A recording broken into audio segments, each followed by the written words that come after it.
Hello बच्चों, तो आज के लेक्चर से हम शुरू करने जा रहे हैं क्लास 9th का चैप्टर 2 पॉलिनोमियल्स। ठीक है, तो आपने कुछ एक्सप्रेशंस देखे होंगे जैसे 2x plus 3 x square plus 5x plus 6 7y³ मतलब बहुत सारे 2x plus 5 3x plus 9x square, ये सारे क्या होते हैं आपके एल्जेब्रिक एक्सप्रेशंस होते हैं। ठीक है, तो आज की लेक्चर्स में हम देखेंगे कि जो ये नंबर्स और वेरिएबल्स का कॉम्बिनेशन बनके जो ये हमारे पास आता है, ये पॉलिनोमियल कैसे बनता है और क्या हम किसको कह सकते हैं कि ये एक पॉलिनोमियल है। ठीक है, तो आज हम बेसिक से लेके सब कुछ कवर करेंगे पॉलिनोमियल का। ठीक है, तो सबसे पहले हमारे पास होता है एल्जेब्रिक एक्सप्रेशन। तो एल्जेब्रिक एक्सप्रेशन क्या होता है? तो जब हम नंबर्स और वेरिएबल्स को कंबाइन करके एक एक्सप्रेशन लिखते हैं तो उसको हम एल्जेब्रिक एक्सप्रेशन बोलते हैं। ठीक है, जैसे इस केस में देखो 2x प्लस 3 लिखा हुआ है। 2x प्लस 3 में क्या है, 2 तो नंबर है और x क्या है, वेरिएबल है, और इनको कंबाइन करके हमने क्या लिख दिया, 2x प्लस 3 लिख दिया। तो यहाँ पे हमारा प्लस का यूज़ हो रहा है इनको कंबाइन करने में। तो जब हम नंबर्स और वेरिएबल्स को कंबाइन करते हैं किन का यूज़ करके, प्लस माइनस मल्टीप्लाई डिवाइड, इन 4 सिंबल्स का यूज़ करके जब हम किसी भी नंबर और वेरिएबल्स को कंबाइन करके लिखते हैं तो उसको एल्जेब्रिक एक्सप्रेशन बोलते हैं। ठीक है, क्या बोलते हैं, एल्जेब्रिक एक्सप्रेशन।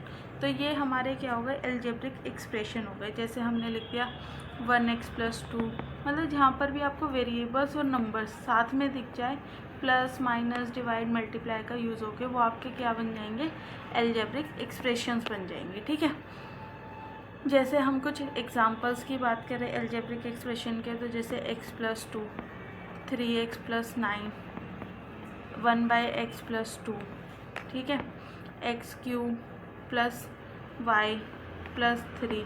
तो यहाँ पे जो x y z मतलब आप कोई भी वेरिएबल का यूज़ कर सकते हो, a b x y z मतलब कोई भी। ठीक है, जितने भी हमारे अल्फ़ाबेट है A to Z, उसमें से आप किसी भी अल्फ़ाबेट का अगर यूज़ कर रहे हो तो वो आपके क्या होंगे, वेरिएबल होंगे। ठीक है, और जो हमारे नंबर्स होते हैं 1 2 3 4 वो हमारे क्या होंगे, नंबर्स होंगे। तो जब हम वेरिएबल्स और नंबर्स को कंबाइन करके लिख देते हैं तो वो हमारा क्या बन जाता है, एल्जेब्रिक एक्सप्रेशन। और कंबाइन किसके थ्रू होंगे, प्लस माइनस डिवाइड और मल्टीप्लाई के थ्रू। ठीक है, तो ये हमारा क्या हो जाता है, एल्जेब्रिक एक्सप्रेशन बन जाता है। अब हम नेक्स्ट टॉपिक की बात करते हैं जो है हमारा टर्म, कि हम टर्म किसको बोलते हैं। जैसे हमारे पास एक एक्सप्रेशन लिख रखा है 3x square plus 5x minus 7। ठीक है, तो यहाँ पर टर्म क्या होगी, टर्म। तो देखो, अगर हम एक सिंगल 3x स्क्वायर को देखें, या फिर हम प्लस 5x स्क्वायर को देखें, या फिर हम माइनस 7 को देखें, तो ये हमारी क्या होंगी, सिंगल सिंगल जो है वो टर्म्स है।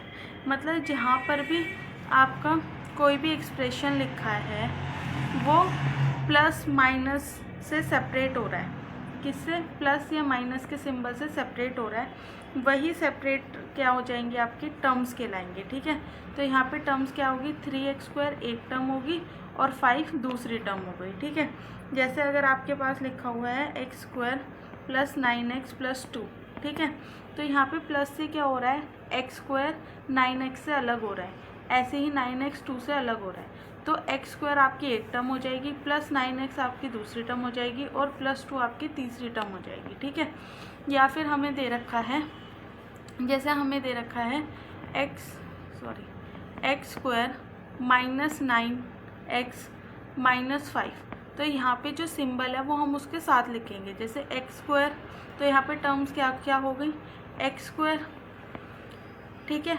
माइनस 9x, जो आपका प्लस या माइनस का सिंबल होगा वो हम उस नंबर के साथ लेके आएंगे, उस टर्म के साथ लेके आएंगे। ठीक है, और 5 है, 5 माइनस 5, ये हमारी क्या होगी, 3 टर्म्स हो गई। जैसे पहले में हमारे में प्लस प्लस था तो हम साथ में प्लस लेके आए, इन टर्म्स के साथ क्या था, माइनस, तो जिसके साथ माइनस है उसके साथ माइनस लिखेंगे और जिसके साथ प्लस है उसके साथ प्लस लिखेंगे। ठीक है, तो हमें क्लियर हो गया कि टर्म्स क्या होती है, कि जो भी प्लस या माइनस से अलग हो रहे हैं नंबर्स या वेरिएबल्स, उनको क्या बोलते हैं हम, टर्म्स। ठीक है, तो अब देखो जो ये प्लस या माइनस के साइन है वो क्या कर रहे हैं, सीजर की तरह काम कर रहे हैं। सीजर की तरह काम कैसे कर रहे हैं कि जो भी हमारी लिखा हुआ है उसको क्या कर दे रहे हैं, सेपरेट कर दे रहे हैं, और सेपरेट को क्या बना रहे हैं, एक टर्म बना रहे हैं। ठीक है, तो यहाँ पे एक्स स्क्वायर 5x और -2 क्या है, अलग अलग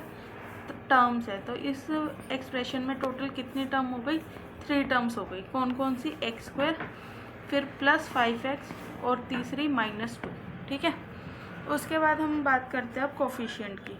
तो कोफिशिएंट क्या होता है, जैसे आपके पास लिखा हुआ है 7x, तो यहाँ पे आपका x जो है वो वेरिएबल है, और जो भी टर्म हमारी वेरिएबल के साथ लिखी है उसको हम क्या बोलते हैं, कोफिशिएंट। तो यहाँ पे 7 क्या हो गया, आपका कोफिशिएंट हो गया। ठीक है, जैसे आपको दे रखा है 5x -3y 8a square 9z etcetera. तो यहाँ पे आपके कोफिशिएंट्स क्या हो जाएंगे, जो भी आपको वेरिएबल के साथ लिखा हुआ नंबर दिख रहा है, जो भी नंबर दिख रहा है वो आपका क्या हो जाएगा, कोफिशिएंट। और जैसे हमने टर्म में प्लस माइनस का साइन जो भी था वो उसके साथ लिखा, ऐसे ही कोफिशिएंट में भी जो भी साइन है, प्लस का है चाहे माइनस का है, वो भी हम उसके साथ लिखेंगे। ठीक है, तो जैसे 5x में कोफिशिएंट क्या हो गया, 5, -3y में कोफिशिएंट क्या हो गया, -3, 8a स्क्वायर में कोफिशिएंट क्या हो गया, 8, 9z में कोफिशिएंट क्या हो गया, 9। तो जो भी वेरिएबल के साथ नंबर लिखा हुआ है वो क्या हो जाएगा, उसका कोफिशिएंट हो जाएगा। ठीक है, और जैसे अगर आपको दे रखा है x, तो आपको लगेगा इसका तो कोफिशिएंट है ही नहीं तो 0 लिख दो। जी नहीं, अगर हमें सिर्फ x दे रखा है तो हम x को क्या लिख सकते हैं, 1 × x, क्योंकि अगर हम किसी भी नंबर में 1 की मल्टीप्लाई करते हैं तो उस नंबर पे कोई इफेक्ट नहीं पड़ता। ठीक है, बट अगर आप यहाँ पे x × 0 कर दो तो ये नंबर क्या हो जाएगा, x आपका 0 हो जाएगा, क्योंकि अगर हम किसी भी नंबर को 0 के साथ मल्टीप्लाई करते हैं तो वो तो 0 हो जाता है। तो इसलिए यहाँ पर जो x का कोफिशिएंट होगा वो 0 नहीं 1 होगा। तो अगर आपको कोई भी वेरिएबल सिंगल दिखता है तो उसका जो कोफिशिएंट होगा वो हमेशा 1 होगा, ना कि 0। ठीक है, उसके बाद हम बात करते हैं वेरिएबल की। तो वेरिएबल क्या होता है, अब देखो हमने कोफिशिएंट देखा, जो भी हमारा x y के साथ लिखा था वो हमारा क्या हो गया था, कोफिशिएंट। और जो ये x y हो गए वो हमारे क्या होते हैं, वेरिएबल्स होते हैं। जितने भी हमारे अल्फ़ाबेट्स है A to Z, अगर किसी भी एक्सप्रेशन में आपको ये अल्फ़ाबेट्स दिख रहे हैं तो ये आपके क्या कहलाएंगे, वेरिएबल्स कहलाएंगे। ठीक है, वेरिएबल्स क्या होते हैं, जिनकी वैल्यू जो होती है वो फिक्स नहीं होती। वेरिएबल्स की वैल्यू फिक्स नहीं होती। जैसे आपको एक एक्सप्रेशन दे दिया x+2, दूसरा दे दिया x+3, तीसरा दे दिया x+4, तो यहाँ पे x की वैल्यू आपकी -2 हो जाएगी, यहाँ पे x की वैल्यू आपकी -3 हो जाएगी, और यहाँ पे x की वैल्यू आपकी -4 हो जाएगी। मतलब आप देखो तीनों ही एक्सप्रेशंस में x की वैल्यू चेंज हो गई, कहीं पे -2 आ रही है, कहीं पे -3 आ रही है, कहीं पे -4 आ रही है। तो हम इसको कांस्टेंट तो नहीं कह सकते, क्योंकि कांस्टेंट क्या होता है, जिसकी वैल्यू कभी चेंज नहीं होती। बट यहाँ पे इनकी वैल्यू चेंज हो रही है, कभी -2 आ रही है, कभी -3 आ रही है, तो वो सिचुएशन पे डिपेंड कर रही है। तो ये हमारे क्या हो गए, वेरिएबल्स हो गए। ठीक है, तो यहाँ पे जितने भी अल्फ़ाबेट्स होते हैं हमारे A to Z वो क्या कहलाते हैं, हमारे वेरिएबल्स कहलाते हैं। ठीक है, क्योंकि इनकी वैल्यू एक्सप्रेशन पे डिपेंड करती है और एक्सप्रेशन के अकॉर्डिंग चेंज होती रहती है। ठीक है, उसके बाद हम पढ़ेंगे अब कांस्टेंट टर्म। अब देखो हमने वेरिएबल पढ़ा, तो वेरिएबल में क्या होता है कि उसकी वैल्यू जो है वो चेंज होती रहती है। अब हमें पढ़ना है यहाँ पे कांस्टेंट टर्म। जैसे हमें दे रखा है एक एक्सप्रेशन 4x² + 3x + 9। ठीक है, तो अब जिसके पास वेरिएबल नहीं होगा वो आपकी क्या हो जाएगी, कांस्टेंट टर्म हो जाएगी। ठीक है, तो यहाँ पे वेरिएबल किसके साथ नहीं है, मतलब A to Z की बात करें हम, तो ऐसा कौन है जिसके पास कोई भी अल्फ़ाबेट नहीं है, सिर्फ 9 है यहाँ पे जिसके पास कोई भी अल्फ़ाबेट नहीं है। तो 9 क्या हो जाएगी, हमारी कांस्टेंट टर्म हो जाएगी। ठीक है, ऐसे अगर हम एक और एग्जांपल लेते हैं, x+5 लिखा है, तो यहाँ पे कांस्टेंट टर्म क्या हो जाएगी, 5। अगर आपके पास एक टर्म लिखी है x+5 + 3, तो आप इसमें ये नहीं बोल सकते कि कांस्टेंट 5 भी और 3 भी, आप इसको पहले सॉल्व करोगे, क्योंकि 3 में हम 5 प्लस कर सकते हैं, तो ये प्लस करके क्या हो जाएगा, x+8।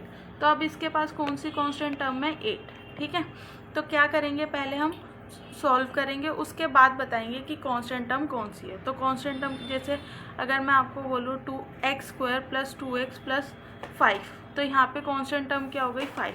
अगर मैं बोलूँ x² + 2x, तो यहाँ पे कांस्टेंट टर्म क्या होगी 0, क्योंकि यहाँ पे तो कुछ है ही नहीं कांस्टेंट में। अगर आप यहाँ पे +1 कर दोगे तो ये इक्वेशन ही बदल जाएगी, ठीक है।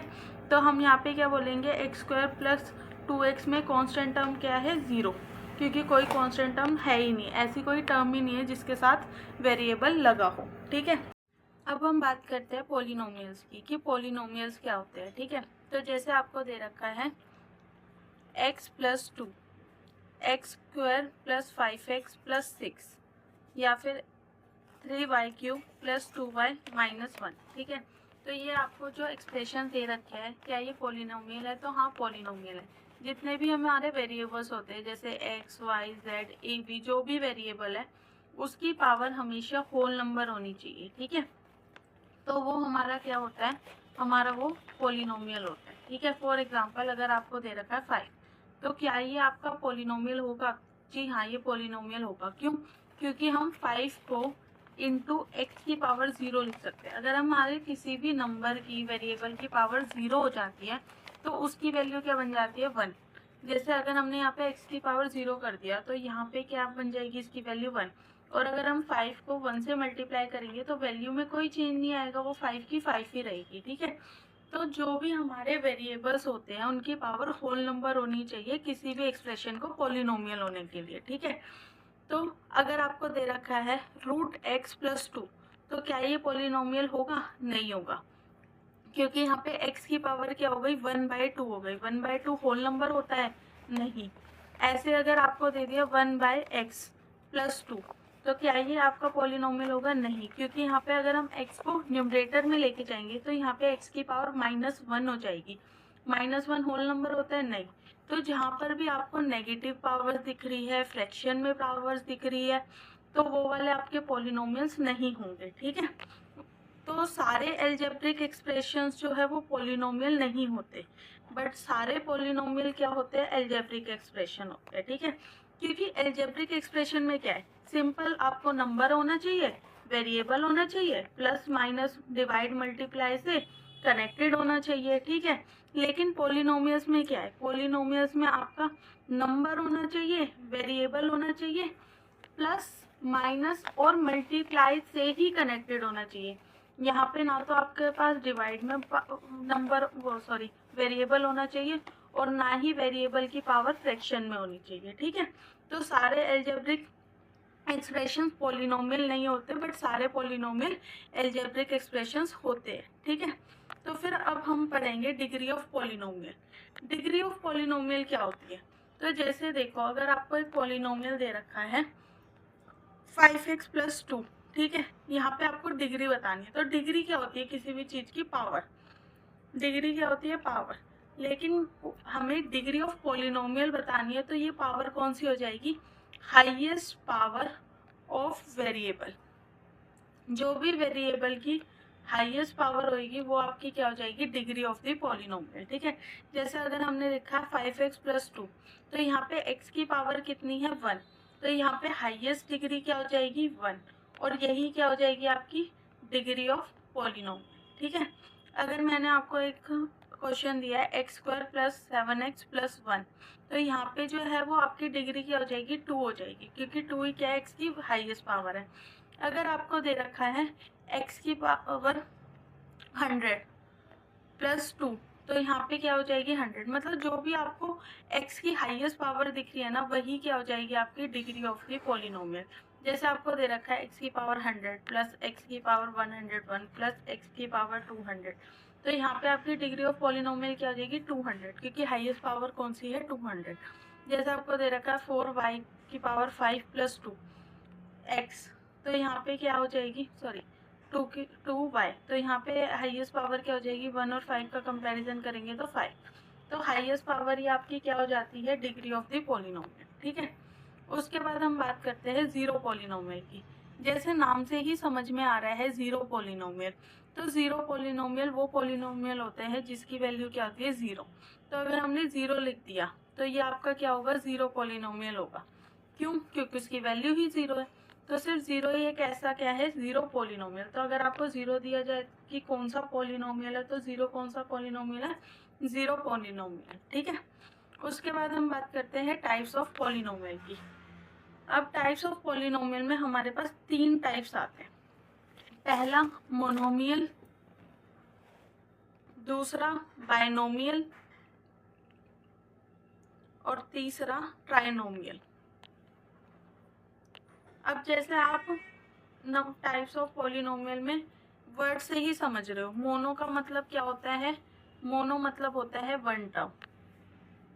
जिस पॉलिनोमियल के पास सिर्फ एक टर्म है वो आपका क्या हो जाएगा, मोनोमियल हो जाएगा। जैसे example 5x, 7a², 5, 9x, 10x की पावर 100। तो ये सारे आपके क्या है, मोनोमियल्स है, क्योंकि इनमें टर्म्स कितनी है, एक। देखो ना प्लस का साइन आ रहा है ना माइनस का साइन आ रहा है, सिर्फ क्या है, एक टर्म है, तो ये क्या हो जाएगा, मोनोमियल। ठीक है, फिर हम बात करते हैं बाइनोमियल की। बाइनोमियल में क्या हो जाएगी, आपकी दो टर्म्स हो जाएगी। जैसे अगर आपको दे दिया x+2, a² + 5, 10x की पावर 100+1, तो ये क्या हो गई, दो टर्म्स हो गई। प्लस के कारण क्या हो रही है, टर्म सेपरेट हो रही है, तो यहाँ पे कितनी टर्म्स हो गई, दो टर्म्स हो गई, तो ये क्या बन गए, बाइनोमियल। ऐसे ही आपका क्या हो जाएगा, ट्राइनोमियल। ट्राइनोमियल में क्या हो जाएंगी, तीन टर्म्स हो जाएगी। ठीक है, जैसे x² + 5x + 6, तो यहाँ पे कितनी टर्म्स होगी, x², 5x और 6, तीन टर्म्स होगी, मतलब ये क्या हो गया, ट्राइनोमियल हो।